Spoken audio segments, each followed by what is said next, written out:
Elle venait de se faire chasser de chez son homme à 10 à 9 kilomètres d'Abidjan, dégageant une chaleur suffocante qui fait vaciller l'horizon et Doubla sous Gouma. Adjo attend au bord de l'autoroute qui mène à Abidjan, immobile, ses doigts pianotant nerveusement sur le cuir de son sac à main, n'en croyant pas sa mésaventure. Un coup...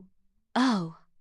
Un minibus surgit bine d'un nuage de fumée noire et freine brutalement dans un crissement de ferraille. Le chargeur, un jeune homme au t-shirt délavé, se penche hors de la portière en hurlant de toutes ses forces. « Yopougon, on charge, chap, il n'y a pas monnaie. Je vous dis en même temps, Adjo grouille pour monter, se débattant pour rentrer dans le véhicule vu l'heure, si elle rate, c'est fini pour elle. Elle descendait lorsque l'apprenti lui dit « Vielle mère, faut jour, y a une place. » À l'intérieur, c'est un autre monde.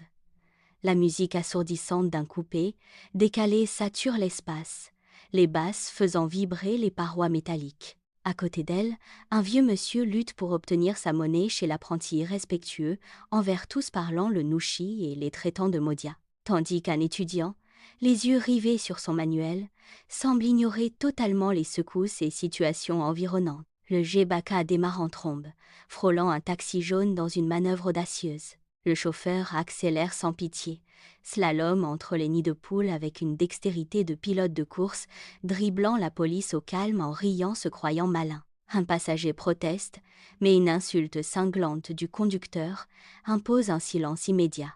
Adjo s'agrippe à la barre métallique, un sourire en coin trahissant son amusement. Elle oublia sa douleur un instant. Mais tout compte fait, elle a bien cherché.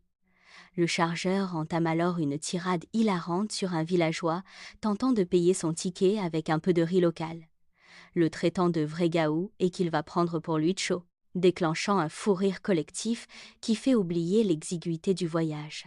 Soudain, un choc sourd. Le pneu heurte le trottoir et le véhicule tangue dangereusement.